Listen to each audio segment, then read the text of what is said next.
All of his co-workers were gone. What could it mean? Stanley decided to go to the meeting room. Perhaps he had simply missed a memo.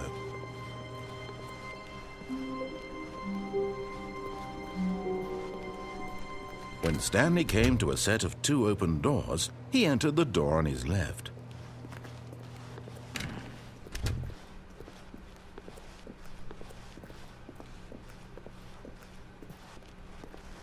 Yet there was not a single person here either. Feeling a wave of disbelief, Stanley decided to go up to his boss's office, hoping he might find an answer there.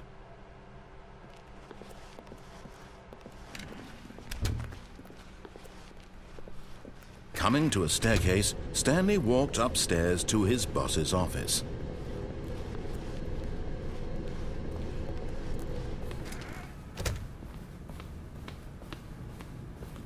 Stepping into his manager's office, Stanley was once again stunned to discover not an indication of any human life.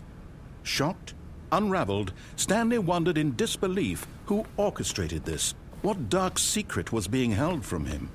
What he could not have known was that the keypad behind the boss's desk guarded the terrible truth that his boss had been keeping from him.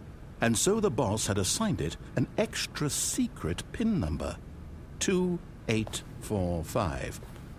But of course, Stanley couldn't possibly have known this. Yet incredibly, by simply pushing random buttons on the keypad, Stanley happened to input the correct code by sheer luck. Amazing. He stepped into the newly opened passageway.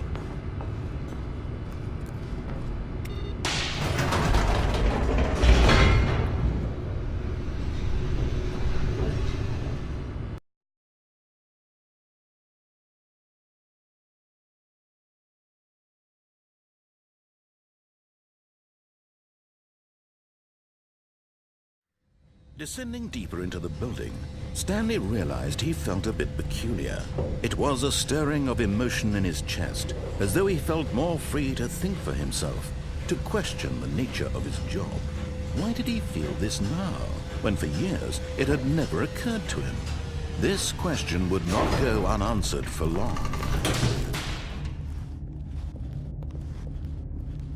Stanley walked straight ahead through the large door that read Mind Control Facility.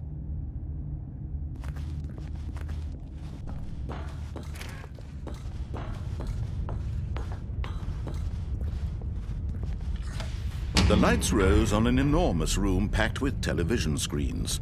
What horrible secret did this place hold? Stanley thought to himself. Did he have the strength to find out?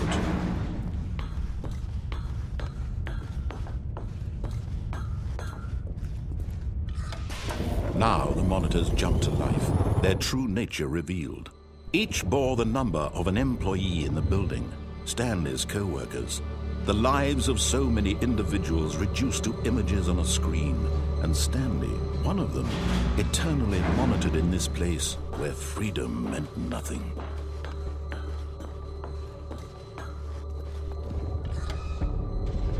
This mind control facility, it was too horrible to believe. It couldn't be true.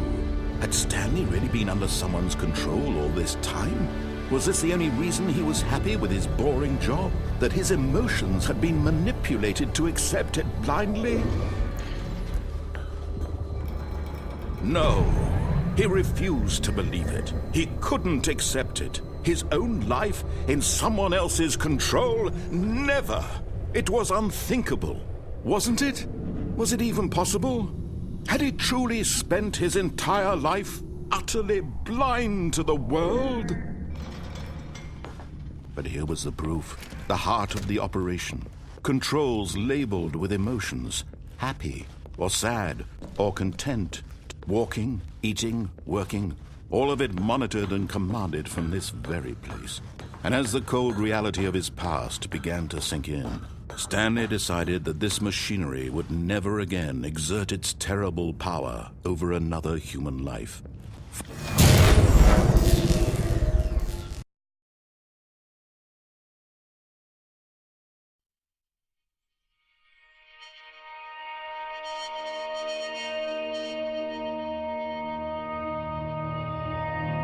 Blackness. and a rising chill of uncertainty. Was it over? Yes! He had won! He had defeated the machine, unshackled himself from someone else's command. Freedom was mere moments away. And yet, even as the immense door slowly opened, Stanley reflected on how many puzzles still lay unsolved. Where had his co-workers gone? How had he been freed from the machine's grasp? What other mysteries did this strange building hold? But as sunlight streamed into the chamber, he realized none of this mattered to him, for it was not knowledge or even power that he had been seeking, but happiness. Perhaps his goal had not been to understand, but to let go. No longer would anyone tell him where to go, what to do, or how to feel. Whatever life he lives, it will be his. And that was all he needed to know. It was perhaps the only thing worth knowing. Stanley stepped through the open door. Stanley felt the cool breeze upon his skin, the feeling of liberation, the immense possibility of the new path before him. This was exactly the way, right now, that things were meant to happen. And Stanley was happy.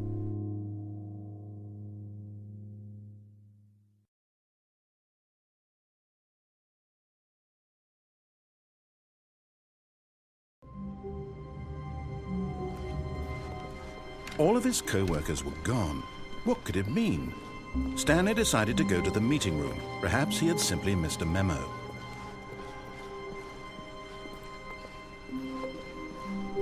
When Stanley came to a set of 2 open doors, he entered the door on his left.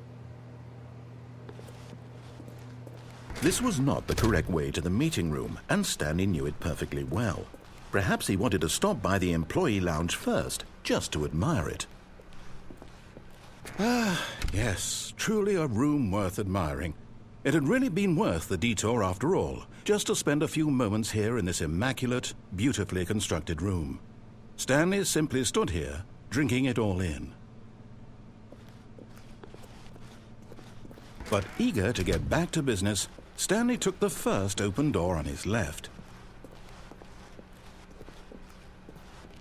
Stanley was so bad at following directions, it's incredible he wasn't fired years ago. Look, Stanley, I think perhaps we've gotten off on the wrong foot here. I'm not your enemy, really, I'm not. I realize that investing your trust in someone else can be difficult, but the fact is that the story has been about nothing but you all this time. There's someone you've been neglecting, Stanley. Someone you've forgotten about. Please, stop trying to make every decision by yourself. Now, I'm not asking for me, I'm asking for her. This is it, Stanley. Your chance to redeem yourself, to put your work aside, to let her back into your life. She's been waiting. That's her, Stanley. You need to be the one to do this, to reach out to her. If you can truly place your faith in another, then pick up the phone. Oh, no, you can't. Did you just unplug the phone? No, that wasn't supposed to be a choice. How did you do that? You actually chose incorrectly?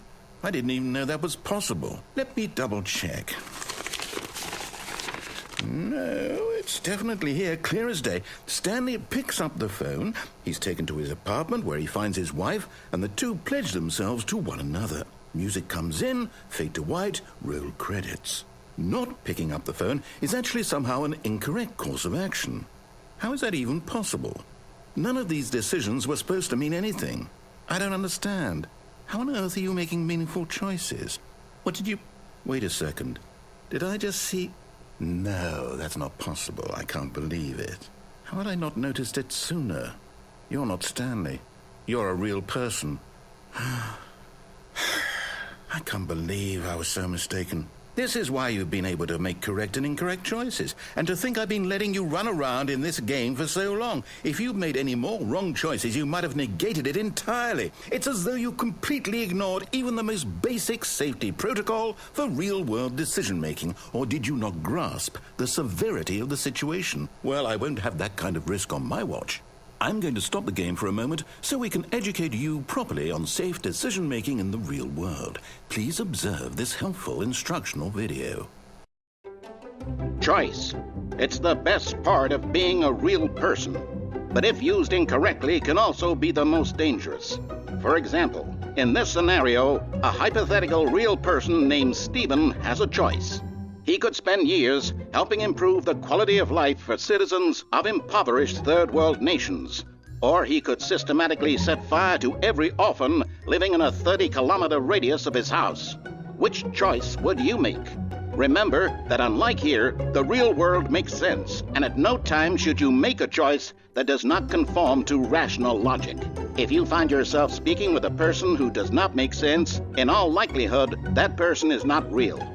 Allow the person to finish their thought, then provide an excuse why you cannot continue talking.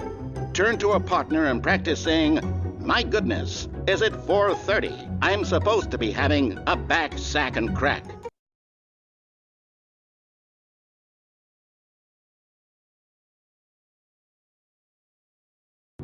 Excellent.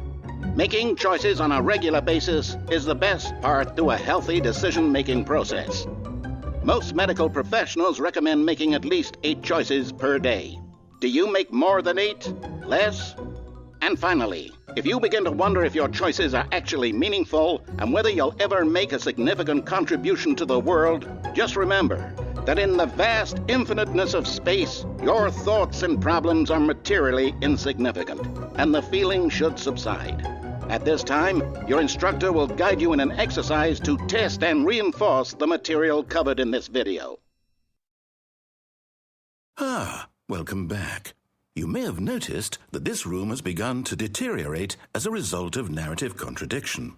But not to worry. Now that you're properly informed on good decision-making, we're going to revisit a choice you made just a few minutes ago and see what the correct thing to do would have been. This way, please.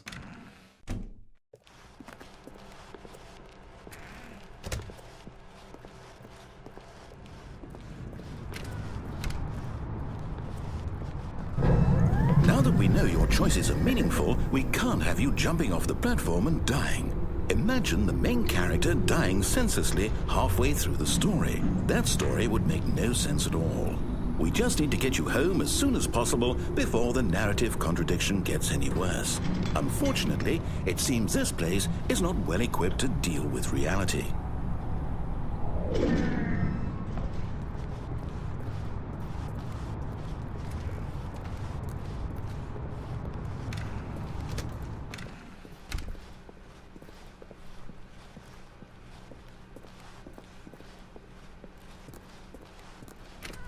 Almost there. You'll take the door on the left, back to the correct ending, the story will have resolution once again, and you'll be home free in the real world. Now remember, all you need to do is behave exactly as Stanley would. That means choosing responsibly and always putting the story first. I'm quite sure you'll be up to the task. Just follow my lead and you'll be fine. All right. When Stanley came to a set of 2 open doors, he entered the door on his left.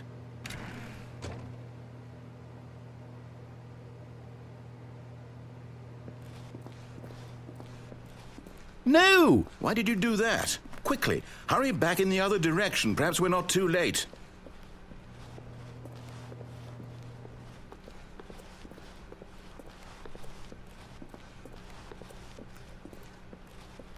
Oh, it's ruined. I can't believe, after everything we talked about, that my story, you've destroyed my work. Why? For what? What did you get out of that? What did you think was so special about seeing the game undone, left here like so much garbage? It's worthless now. And what am I supposed to do? Even if there were a way to continue, would it be worth it? To know that my story is now incorrect? How can I go back to that? I can't erase that knowledge. I'll have to live with it forever, reliving its impossibility forever. I couldn't live that way. Is it better to shut the game down entirely? To willingly destroy all of my work? I don't know. What's the answer? What do I do? What do I do? What do I... No, I have to. I have to shut the game down. I have to. I have to.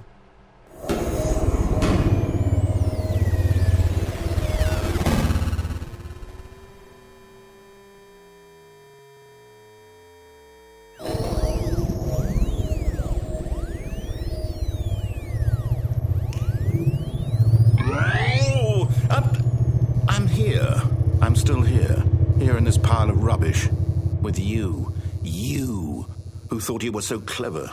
Now look where we are. My entire game is destroyed. It was the only thing in the world that was mine, and you've run it into the ground. What, did you think that would be funny? You just had to see? Didn't I impress upon you how important it was to be like Stanley? He actually knows how to do what I tell him to. He understands that if I say to do something, there's a damn good reason for it. That thought hadn't even occurred to you, had it?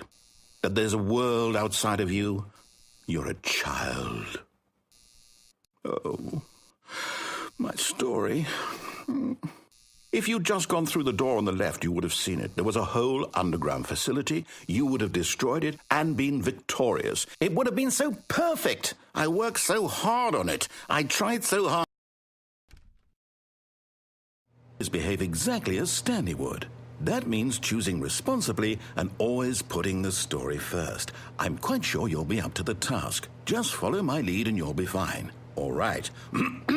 When Stanley came to a set of 2 open doors, he entered the door on his left.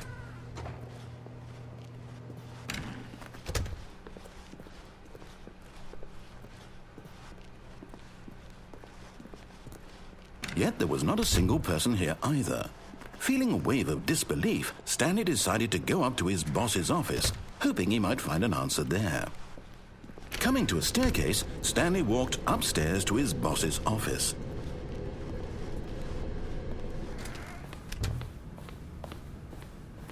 Stepping inside his manager's office, Stanley was once again stunned to discover not an indication of any human life.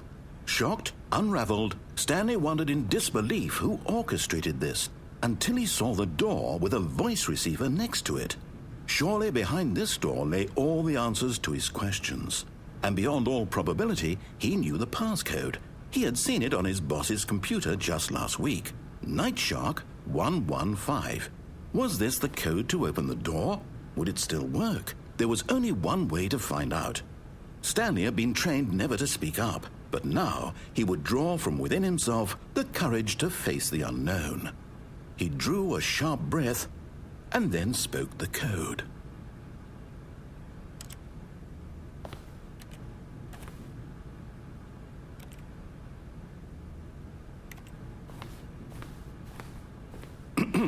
Stanley spoke the code. Night Shark 115.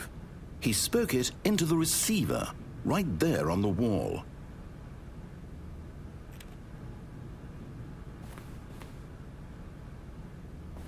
I'm sorry, is there a problem?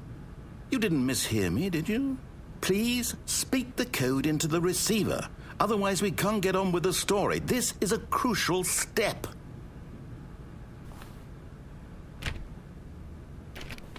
Okay, fine, you're not going to do it, but you know what?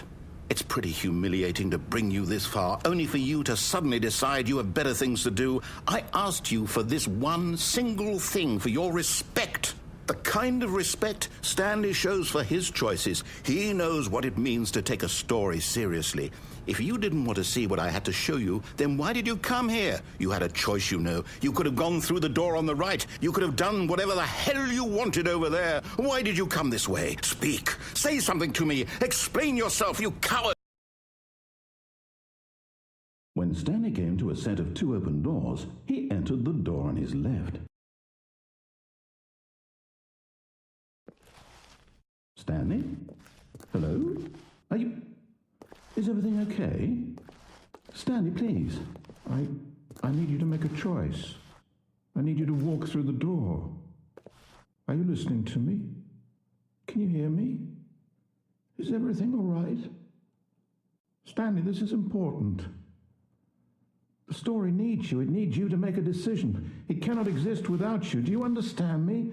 Whatever choice you make is just fine. They're both correct. You cannot be wrong here. We can work together. I'll accept whatever you do. I simply need you to take that